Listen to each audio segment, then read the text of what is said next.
leaders, I think about Dr. Angela Mahalo. And she said something very befitting, I think, for the theme of this particular conversation that we're going to have today. And she said, just do right. Pick the mantle up. The battle is all of ours. And so when we think about creating a culture of health, I think the common bond that we all have here is that we all want to see the greater Coatesville area continue to prosper and thrive. And it's going to take collectively all of us to do it together. And so before we get further into today's forum, I would like to especially thank Coatesville Savings Bank. Fred Hendrick, president of Coatesville Savings Bank, is sponsoring this event, and he's a true community partner. He embraces health equity, and he recognizes that in order for communities to thrive, you have to lift them up financially and making community residents self-sufficient. So thank you, Fred, for believing in my vision and bringing this event to life. And so we're actually here. I also would like to thank my staff. I think that they have done a phenomenal job of pulling this off together. So please join me in thanking my staff. If it weren't for Dana, Jill, Stephanie, and Peggy, you wouldn't have those delicious lunches. And we wouldn't be gathered here because we put a lot of effort in here because we believe that the time is right to begin to have this conversation. I also want to thank my board of directors. Please raise your hands. I have some of my board of directors that are here, and I thank you for your support. And so we're here. And how appropriate, just this week, 2018 County Health Rankings came out. That's actually a program of the Robert Wood Johnson Foundation, and they were just released this week. If you're not familiar with the County Health Rankings, or if you've not had a chance to review the Chester County Rankings, I'm pleased to let you know, out of all 67 counties in the state of Pennsylvania, Chester County ranked #1 with respect to overall health outcomes, and that's looking at length and quality of life. The County Health Rankings show that where we live matters to our health. By county, it ranks how healthy our residents are, what are the opportunities for residents to be healthy in the future, as well as it allows all of the counties and other states to compare their rankings. But I want to urge you, before we celebrate being #1 with respect to health outcomes, I want to read an excerpt from the 2018 Key Findings Reports related to the County Health Rankings, and it reads in this manner. Just imagine a place where everyone has a fair chance to lead the healthiest life possible. Communities with high-quality schools, good-paying jobs, access to healthy foods and quality health care, and affordable housing and safe environments. Just imagine a place where difference in race, culture, and perspectives are not only tolerated, but are celebrated as a fundamental health and well-being. Imagine this is how we all experience our communities, regardless of where we live, the circumstances where we were born into, and how we look. This is the vision of health equity. And this is what I, as well as the foundation, believes and imagine for Coatesville, being the only city in Chester County. And so you're probably wondering, why has the Brandywine Health Foundation committed itself to adopting the Robert Wood Johnson Foundation's National Culture of Health agenda? Simply put, is because it focuses on health equity, and it's the right thing to do. You're also probably wondering, well, what does it really mean? All of you came wondering, well, what is the whole phrase about culture of health? What does that mean? Why was I invited, or why am I interested in this conversation? We casted a wide net because we wanted a diverse audience. And we're happy that today we have such a diverse audience. You'll notice that you were strategically assigned a table. That was done intentionally because we really want to make sure that we create the environment where cross collaborations and conversations can happen throughout the day, because we recognize it's going to take all of us to get to do this type of work. I promise you our keynote speaker will touch on what it means for a culture of health throughout the day, and you'll understand that social and economic factors are strong drivers of how long and how well we live, along with other health drivers such as access to health, healthcare, transportation, and housing. At the foundation, we have always approached our work through a health equity lens over the years. For example, many of those years we were very successful, and it manifested into the development of the Brandywine Health and Housing Center. This center is an integrative model that provides adult pediatric health care, dental, mental health services for children and families, and subsidized housing for seniors. The Brandywine Center was built 10 years ago to address gaps in services. Without that center, Coatesville would not have those services. And so I would like to thank the many supporters and donors, who are probably some of you in this room, that have been very instrumental in helping the development and the building of the Brandywine Health Center. That was 10 years ago, and this is now.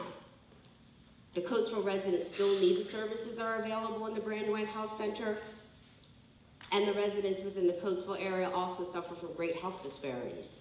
So what this tells the Brandywine Health Foundation is that more needs to be done. More services need to be available for all residents within the greater Coatesville area in order to move the needle around health outcomes. So at the foundation, we are moving into an era with an understanding that our investments must be strategically leveraged, and we must begin to tackle not only access to health care, but we must address the negative social, economic, and environmental influencers on health. This is because research demonstrates that in order to have the greatest impact on health outcomes, we must focus beyond clinical care, thinking about access of care and quality of care, which really only has about a 20% impact on overall health outcomes. Conversely, we also know that efforts and resources should focus on broader factors that limit good health. We must not hold on to programs, histories, systems, and policies that impedes our residents' ability to make health the easy choice. We must dismantle and rebuild. Not until then will we begin to realize good health outcomes for the greater Coatesville area. It's going to take all sectors, traditional and non-traditional partners such as yourself. And this is why we strategically put you together so that that cross-collaboration conversation can take place. So by collectively addressing Coatesville's social, economic, physical environments, we will have a greater chance of improving overall health as much as 50%. As a foundation, we struggle to hold ourselves accountable on how we measure success. But what I do know, one way to collectively measure success in the future is to see a reduction in unemployment, an increase in transportation options, an increase in home ownership, and affordable, healthy houses, safe, clean, well-maintained streets and parks and playgrounds, increase in business, and a decrease in food insecurity, specifically in 19320 zip code. Only until then can we say we have removed the barriers in making health the easy choice for our Coatesville residents. Thus, a healthy community is transformed and health outcomes will follow. Today's forum will introduce an equity-focused culture of health framework, giving us the tools and the strategies to keep the momentum going in Coatesville. We are definitely at a tipping point here in our community due to all of the groundwork that has been laid before us, some past missteps that have happened along the way, some broken promises, but now is the time to think about how can we incorporate health as a shared value among all of us, regardless of what sector you represent. The time is now, and this is why the foundation is excited to introduce the Culture of Health Framework as the vehicle to continue to strategically work in partnership with all of you in order to move Coatesville to the next level and continue to thrive and be a healthy community. We do have a graphic artist over there in the corner, and today he's going to be capturing the many, many conversations that we're going to be having. And what better way to hold all of ourselves accountable to have a vivid illustration of the conversations that take place today. So without further ado, I would now like to introduce our keynote speaker, Dr. Giridhar Mallya, a very dear friend for more than 10 years. In your packets, hopefully people have had a chance to read his bio through the information that we've been sending leading up to this event. But what I personally can tell you about Dr. Mallya, he has an in-depth experience in applying a comprehensive approach to improve health through funding programs, changing systems, improving environments, understanding that race plays a part in poor health outcomes, and the need to establish new policies. He knows that social, economic, and environmental factors must all work in concert in order to improve community health. He values inclusion and the use of evidence-informed and best practices. I've had the pleasure of working with him when we both worked in the city of Philadelphia, and he was working at the health department, the Philadelphia Department of Health, as the policy and planning director. And under his leadership, along with his team, I'm actually happy to say that during that time frame, Philadelphia was one of the first cities to begin to reduce childhood obesity under his leadership. We also were very successful in reducing smoking rates in the city of Philadelphia. But that was done through cross-sector partnerships, using that comprehensive approach to address community health and authentically engage the community. I am honored to introduce my friend, my colleague, Dr. Giridhar Mallya, Senior Policy Officer of the Robert Wood Johnson Foundation, a dedicated public health physician and health policy expert.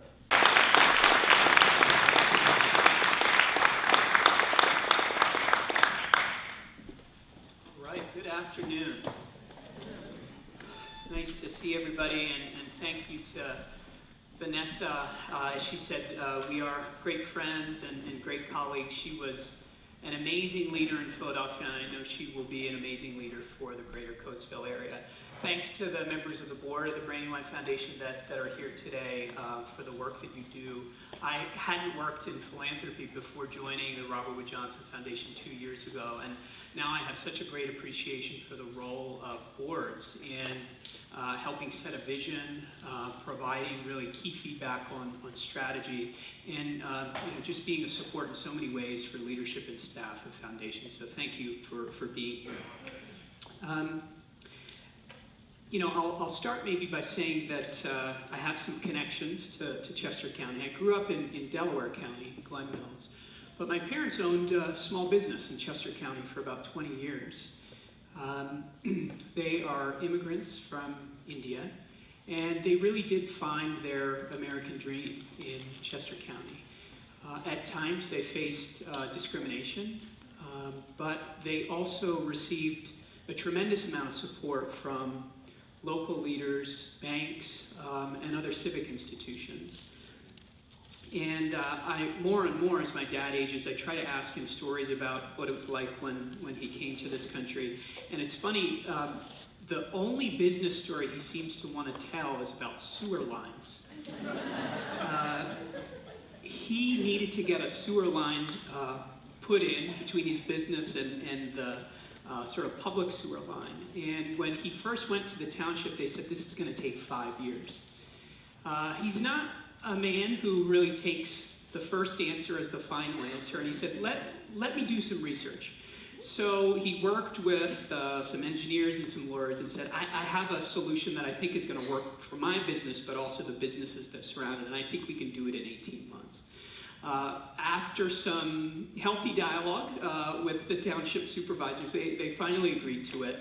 It was done successfully, I think, in under 18 months, and it provided not only service for his business, but the businesses in the surrounding area. And it's funny, he loves this story so much that anytime we go out to a restaurant in Chester County, either before the meal or after the meal, he'll pull the owner of the restaurant aside and say, I want to talk with you about sewer lines. But this is how we get things done in communities, right? It's through relationships, it's through ingenuity and innovation, and it's through collaboration. What I want to talk with you about today, as Vanessa already said, is what a culture of health is, what we've learned both through our research and also what we've learned from working with and supporting communities all across the country. We will leave time today for all of us to engage in a discussion as well about what a culture of health can mean and should mean for the greater Coatesville area. So let me launch in here. You've already heard a little bit about what a culture of health is. Both Vanessa and Maya, I'll call her Maya, did a wonderful job encapsulating it. But the main idea is that we feel that every person in this country, no matter who they are, where they live, where they came from, should have a fair and just opportunity to live out their full health potential. And we recognize that that means we have to address fundamental issues in our nation, such as poverty and discrimination, and how that affects people's opportunity. It affects people's opportunity for everything from high-quality schools to safe housing to safe communities.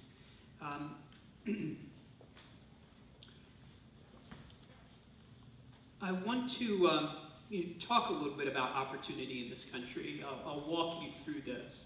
One measure of opportunity is social mobility. So think about it this way. If you are a child that was born in the lowest fifth of the income distribution in our country, how likely is it that you'll move to the highest fifth of the income distribution by the time you're an adult? In Canada, about 14% of kids who start at the lowest end up in the highest end. In the United States, it's about half that. Raj Chetty and his colleagues have looked at how mobility differs across the country. And we can see, as Vanessa said, that place really matters. Mobility can be as high as 12% in places like Salt Lake City and as low as 4% in Atlanta. And we think this is a really important measure that captures culture of health in a holistic way. When you start peeling back layers of the onion and asking, well, what accounts for greater or lesser mobility? Communities that are able to provide greater opportunity for mobility to kids have a few things in common. There's less income inequality, there's less residential segregation by race and by class, higher school quality, more two-parent households, and greater social capital. And we'll dig into some of these concepts as we go through today. But these things are all modifiable.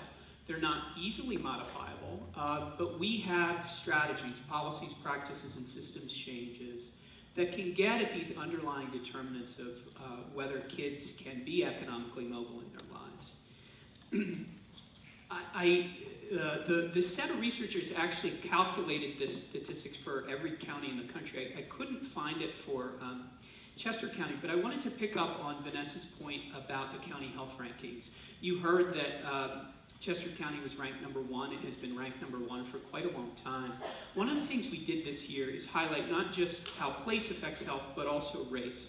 And that oftentimes, as you all know very well, within a county or even within a city, there are great differences among neighborhoods, among groups of people. So we looked at a few of our measures by race. In Chester County, 8% of children live in poverty. But when you look at it by race, you see these gaping inequities. Only 5% of white children live in poverty in Chester County, but it's 31% for black children and 28% for Hispanic children. So that's both meant to open all our eyes about the inequities that we have in this country that we've tolerated probably for too long. But it's also to be an inspiration, because there are things that we can do, there are things other communities have done to close those gaps. So our culture of health, the way that we think about it is through this framework. And you have a version of this on your table. There are 4 main action areas. These are the real levers that we think are important for building a culture of health across the country. The first is making health a shared value, and that's one that we're going to dig into some more. It's frankly one that I think we don't pay enough attention to because it's maybe what we know the least about. The second is fostering cross-sector collaboration. Third, creating healthier, equitable communities. And lastly, integrating health, social, and public services. And all of this based on our review, should build up into better health, quality of life, and well-being for individuals, families, and communities. So here's the first action area, making health a shared value. This includes everything from our mindsets and expectations to our sense of what our community is and isn't, and how civically engaged we are. So why does this matter to health? I'm sure for some of you it's intuitive, and maybe for others of you you're asking, why is this here? Let me just give you a couple of examples. We know more and more about the health effects of volunteerism. We can see that volunteering has positive psychological benefits for those that engage in it. It leads to greater social interaction, particularly across class and race lines. And it can even affect our physiology. There have been some really neat studies looking at how our stress hormone levels, cortisol, drop. Even in the midst of people being in environments maybe that they're not naturally comfortable with. Our stress hormone levels come down. Our blood pressure also comes down. So this is why we think these ideas of civic engagement are important to people's health. Let me give you another example. This is a graph showing income inequality on the x-axis and an index of health and social problems on the y-axis. And what it basically shows is that as income inequality grows in a country, these are countries, then there are more health and social problems that we see in that country. We often think about income inequality as, well, yes, there are haves and have-nots. That's not so good for the have-nots. But what is the impact on the haves? And what we see is that in communities with greater income inequality, whether we're talking about countries or even towns, it starts tearing away at the social fabric. People have very different networks. They have a sense that they are in completely different spheres and environments from people who are not like them economically. So these things that we think of as having individual level impacts actually can impact our community as well. These might be a little hard for you to see, but we did a nationally representative survey of Americans trying to understand how they think about health. And we found a number of things, but I'll just point out two. About 2/3 of people felt like investments in health and well-being were priority investments for communities to make. And when you started to look at, okay, what were the things within health and well-being investments that they cared about most, things that rose to the top were access to healthy foods, equal opportunity, which we've already talked about, and decent housing. We see slightly lower levels of support for alternative forms of transit and safe places for physical activity. So that's on the left side. On the right side, we also ask people, do you feel like you have the social supports that you need? So if something were to happen to you, do you have people that you can count on to help you out? And we see this pretty stark stepwise progression by educational status. So folks in our country that have low educational status, that haven't graduated from high school, only 40% of them felt like if they were in a tough situation, there were people in their family, community, networks that they could count on. It jumps all the way up to almost 70% for people that that are college graduates. So these are the ways in which our civic composition affects our individual and community health. I'm going to skip this one, but maybe we can come back to it in discussion. One of the things that we've really focused on a foundation is this idea that giving every kid an opportunity to develop in a timely and healthful way maybe is a shared value for us. Maybe it is something that brings people together across geography, across the ideological divide. And the way that we've tested this is through this Think Babies campaign. It really takes the ideas of brain science, right? That we are creating literally thousands of neuronal connections every minute when we are in infancy. It takes this idea of brain science and communicates it in clear and compelling ways for policymakers. So last year in the spring, and we're about to do this again in the next month or so, we hosted something in Washington, D.C. called Strolling Thunder. And we had parents and caregivers from all 50 states come to D.C. to meet with the representatives and say, here are the challenges I have as a parent or as a caregiver. Here are the ways that I address them myself, and here are the ways that resources in my community, maybe that the federal government has supported, have helped me do what I do. And it was just incredibly successful because it gave policymakers a sense of how their decisions affect everyday issues for parents and caregivers that are trying to raise their kids as well as they can. And this idea of investing in children is one that we think can bring folks together for some common solutions.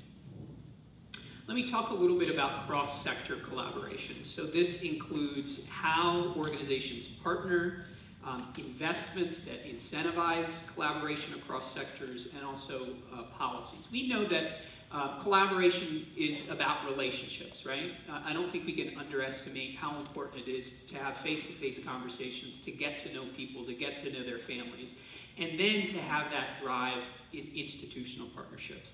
At the same time, there are policies and systems that we can shift and modify that make collaboration easier.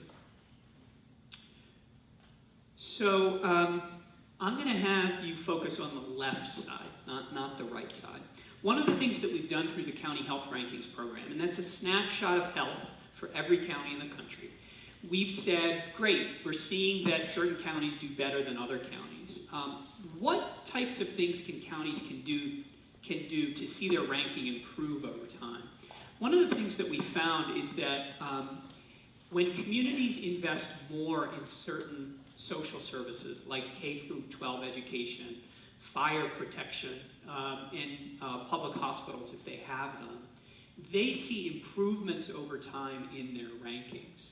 So it gets at this kind of wonky idea, right, that our budgets, whether it's our county budgets or our state budgets or our federal budgets, those are really policy documents. We often don't think about them that way, but those are the most important policy decisions that legislators make every year. And we can see direct effects between what we spend and how much we spend and health outcomes.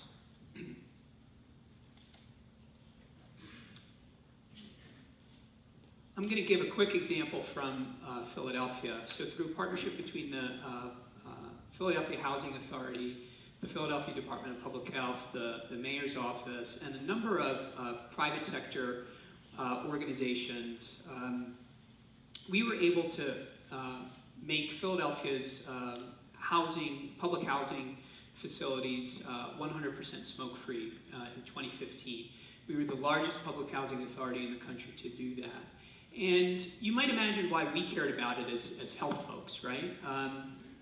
We know that with smoke-free policies, it reduces people's exposure to secondhand smoke, which is good for people with asthma or chronic lung disease. It can reduce the rate of heart attacks, and smoke-free policies also give people an additional motivation to quit. But when we started talking with our partners about why they may want to do this, we got some other things that came up. So when we talked with seniors that lived in some of the buildings, they said, yeah, we care about the smoke, but what we fear the most is a fire in our building. So some of the senior residents ended up becoming the most important advocates for this policy. When we talked with the Public Housing Authority leadership, they said, yeah, we want our residents to be healthier, but we know that through a policy like this, we might even be able to reduce our insurance costs because of the reduced risk of fire. And that has actually been shown in other both public and private housing systems across the country. When we talked with insurers in the area, both public and private, they said, we're interested in this because we think this could reduce the number of asthma hospitalizations and emergency department visits that we see for kids every year. So you all know this well, you do collaboration all the time, but understanding what people's underlying motivations and incentives are is critically important for getting cross-sector collaboration right. And it often gives you a new tool to make the case for a policy that you may not have had if you had tried to do something in silos. So the next area is about creating healthy, more equitable communities. This is about our built and physical environment, air and water quality, our streets, our sidewalks, our social and economic environment, and then also how our communities are governed. So lots of stuff on this slide, but let me walk you through it. This is a really fascinating example. Many of you have probably heard about the Section 8 housing program that is run by the Department of Housing and Urban Development. 2.5 million people in the United States receive rental subsidies through the Section 8 program. In the 1990s, HUD realized something that had been happening for a long time, that the Section 8 program was providing folks financial stability in finding safe housing. But the vast majority of the folks that were able to benefit from this program weren't able to move from low opportunity to high opportunity neighborhoods. Generally, they were staying in the neighborhoods where they initially started. And in some cases, people want to stay in their neighborhoods. They want to keep their social connections. They want to be connected in that way. But many, many times when they talked with residents, they realized many folks want to be able to move. They want to be able to move to a community that has a better school or where the streets are safer. So HUD ran a large randomized control trial, and they looked at 3 different groups. First was a group of people that remained in traditional public housing in their home communities. The second was a group that received the Section 8 voucher, and they could move wherever they wanted or stay in their neighborhood or community. And the third was that they received the voucher, and those folks had to move to a neighborhood with lower levels of poverty. They were provided counseling and different sorts of assistance to find housing, to move and get established in that community when they were there. These families were followed for over 30 years, and the immediate goal of the program was to give people access to higher opportunity neighborhoods, and that happened. In the group that got the voucher plus the assistance to move to a neighborhood, about half of them were able to move and stay in those communities. But as they started to follow them further, they found a number of other effects which were really surprising. The first is shown on the left. For adults that moved through this program, about 10 years later, they had substantially lower rates of depression, obesity, and diabetes. The diabetes effect was the largest. It was more than a 50% drop.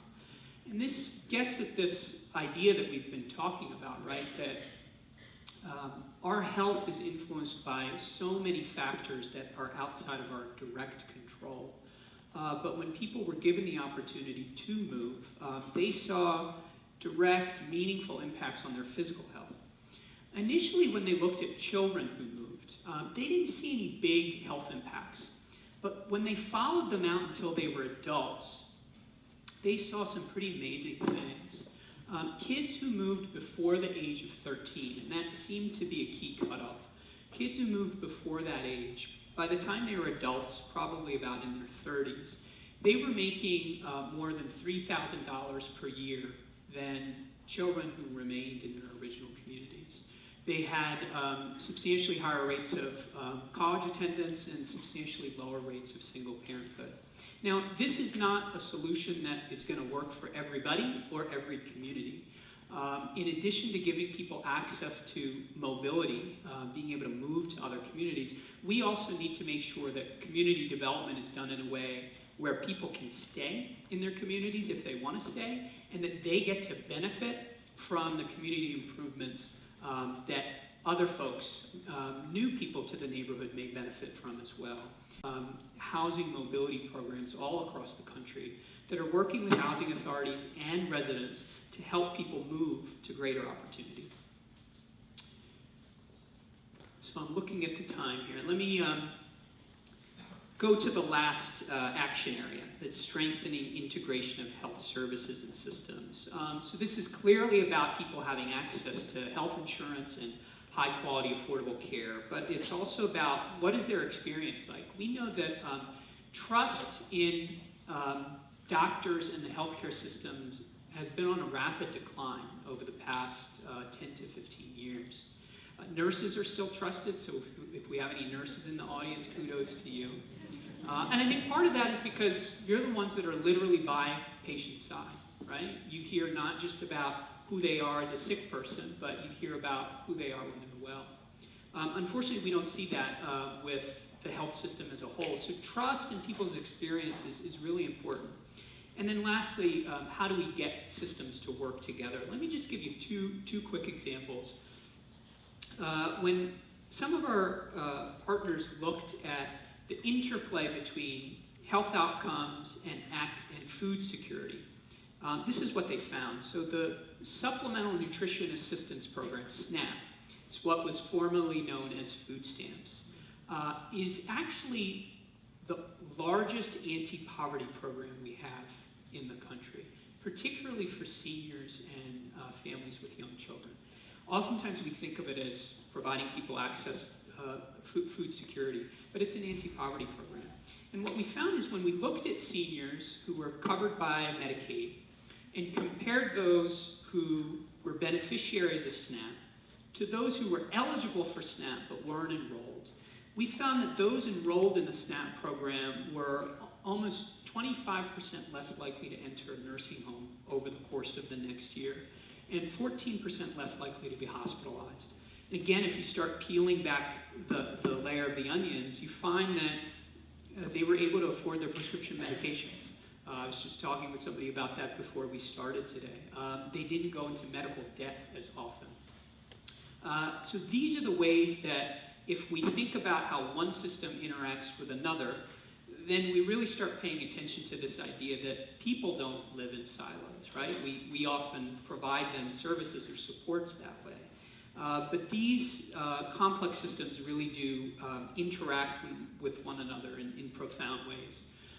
Let me give you one last example.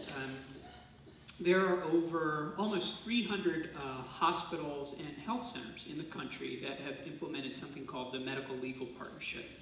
Basically what that does is it brings lawyers into the healthcare team. So along with doctors, nurses, social workers, dietitians, physical therapists, there are lawyers on these teams. And they do a couple things. First, they identify when patients are facing civil legal issues that affect their health. And for example, there's a program at Lancaster General Hospital, and there are 15 in the state of Pennsylvania. They found that 2/3 of their low-income patients had some type of civil legal issue that they were dealing with.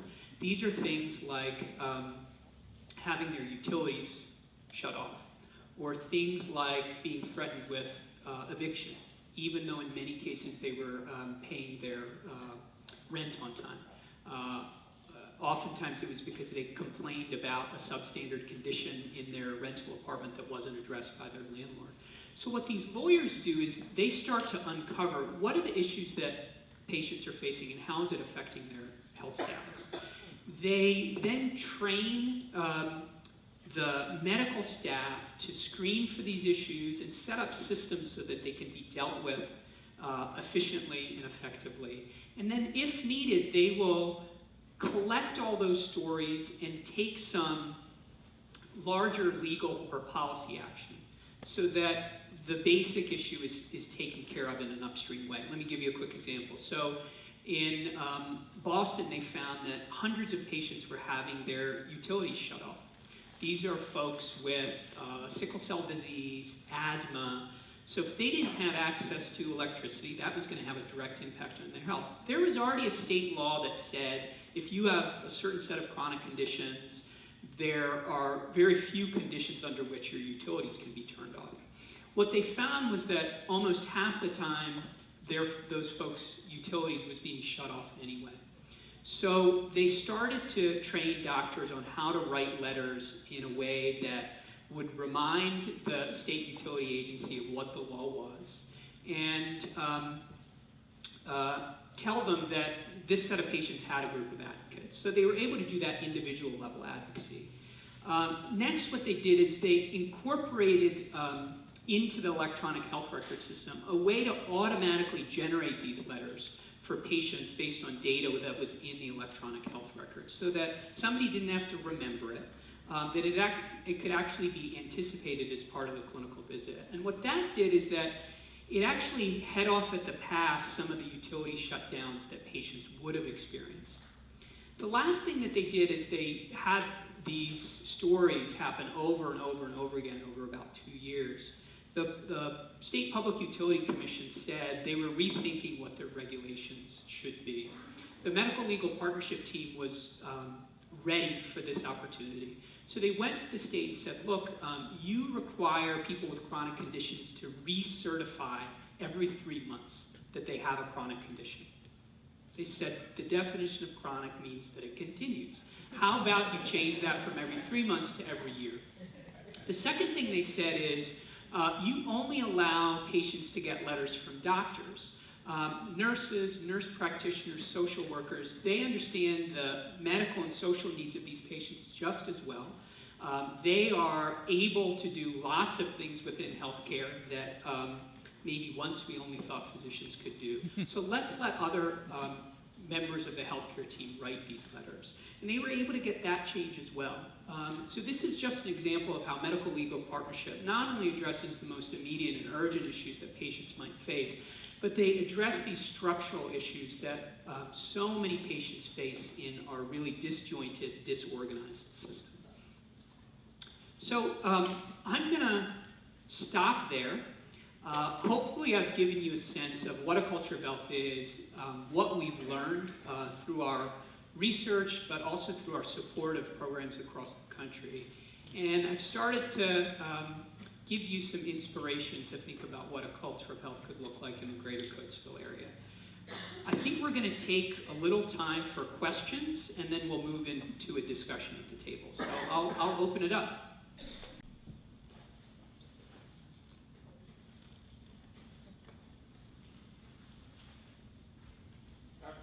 Yes, please. This presentation, is it available online or can we get a copy? So I'll ask my colleagues from the foundation. Will this presentation be available for the participants? Yes, okay, that's a yes. Yeah, let's go here. We have 3 questions. Good morning. I was really interested in that Strolling Thunder program. Did you see that the needle was moved? And how much was the needle moved when there was that direct advocacy between individuals going to DC? And I speak as someone who just came from DC last week, but on behalf of bankers. And I understand how, on a corporate level, how we are able to impact how our representatives vote on issues that are pertinent to our industry. So how are did you find that on that individual level? Because this is such a big thing. Yeah. You know. So the question was about with the Strolling Thunder initiative, what have we seen in terms of impact? And the first thing I'll say is that that was one part of a larger campaign, right? So we had parents on one day in DC, but there's also a large communications campaign that our partner organization 0 to 3 is running. They are also getting major national organizations like the American Academy of Pediatrics to sign on to the Think Babies Pledge, so that in all the work that AAP is doing to engage pediatricians, they are also getting these messages out.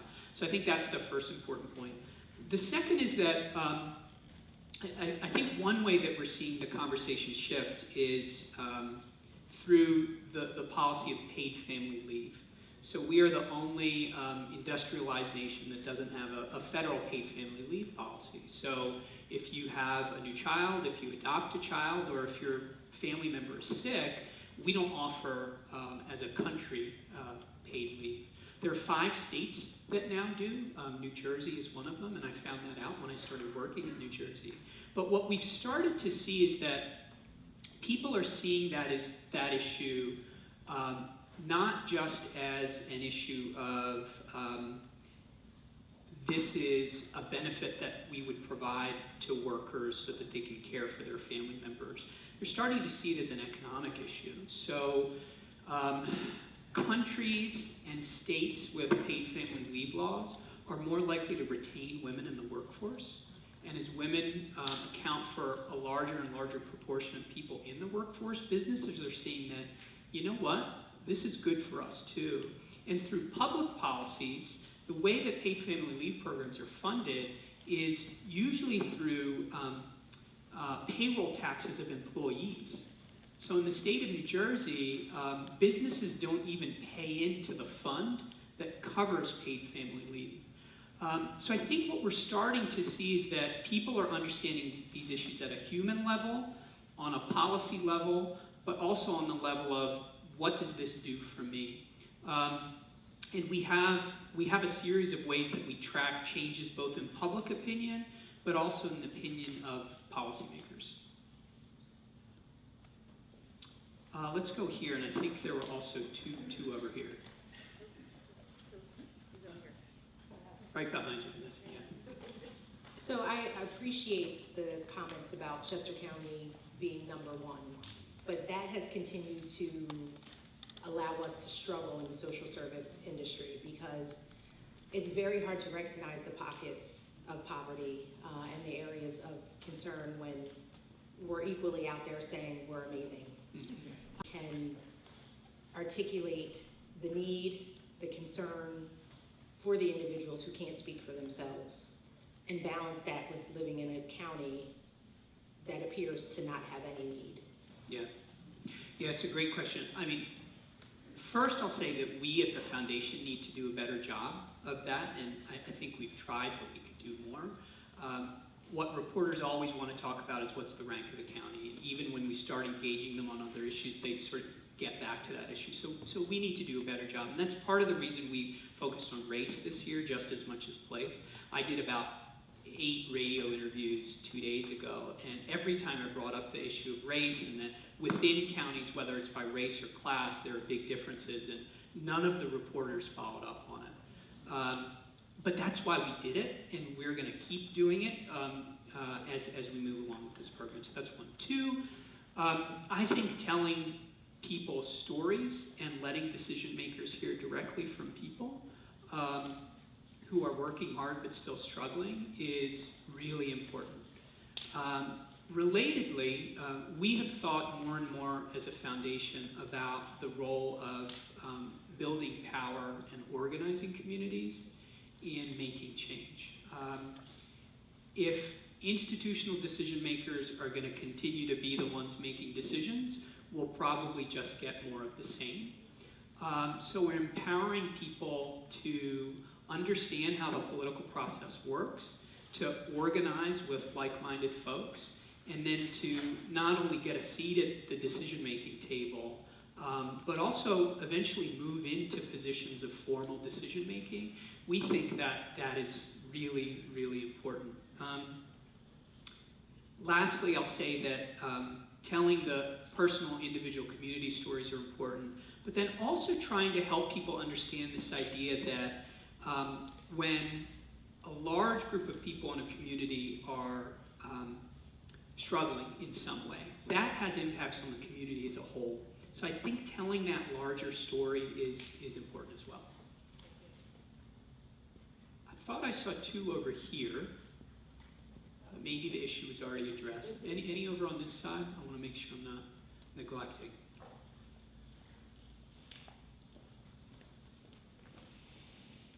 For being here with us today. I was wondering how this understanding about culture of health and equity has impacted your foundation's way of working with grantees, of thinking about priorities. Like, what did you have to change in order to make this work possible? That's a great question, and we're still figuring it out. But I'll try to give you a better answer. I think a couple things come to mind. First, we need to have a more diverse staff and leadership. I think we've made that a priority for the past 10 years, but we need to do more. That's one. 2, like a lot of foundations, one of the either written or unwritten criteria in deciding which organization or which community gets funded is their quote-unquote capacity. And I think that's a term that really needs to be unpacked. And oftentimes there's a lot of bias built into that term.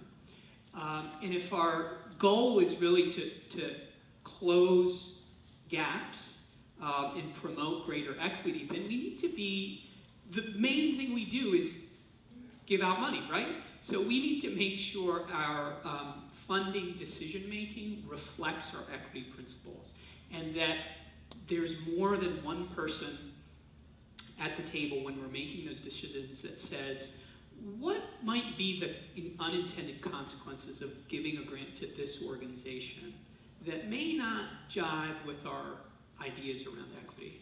So those are two things that I think we've started to grapple with, but have more work to do. Maybe we'll take one more, and then we'll move to a discussion at the tables. Has your presentation been drilled down to, say, other levels, since this is such a diverse collection of people? I mean, say more to the banks, more to different community businesses that would come to the understanding of attitude change? Yeah, so I think the question was around whether we have looked at what the particular role of other sectors should be, like banks and community development institutions. We have. One of the things that we've focused on for the past 3 years now is the idea of bringing the community development sector and the health sector together. And I think I'll include myself, a lot of us at the foundation didn't know much about community development at all. And for those community development professionals in the room, it really started out of this basic idea that everybody should have an equal opportunity, and that we need to find ways to invest in communities that have been disinvested in for a long time. There's actually a very strong social justice mission to community development work at the start. What we heard from a lot of our national community development partners is that that social justice mission was lost at some point. It became so hard to finance a deal, like to build a new affordable housing complex, that they got overly engrossed in that and forgot about, ultimately, what are we trying to do? So I think that's a good example of where we said, here's how we see the role of community development. Here's how we see health stakeholders, like public health departments or hospitals, being able to help community development remember their original role. And here are ways that those two sectors are working really effectively in communities across the country. And we've started to do the same thing for banks, for food and beverage companies, so on and so forth. So it is keenly on our mind. Okay, so we wanted to at least take a little bit of time. There's going to be more time at the end for conversation, but I wanted you all to reflect at your tables on these three questions and just dig in wherever you can. I think we'll maybe take 5 minutes for the table discussions, great, and then afterwards we're going to get some comments from the room just so we can surface some of the richness that's happening at the table. So, is health a shared value in Coatesville? What mindsets and values promote health, and which ones do you think might need to change if a culture of health is really to blossom? So please talk amongst yourselves.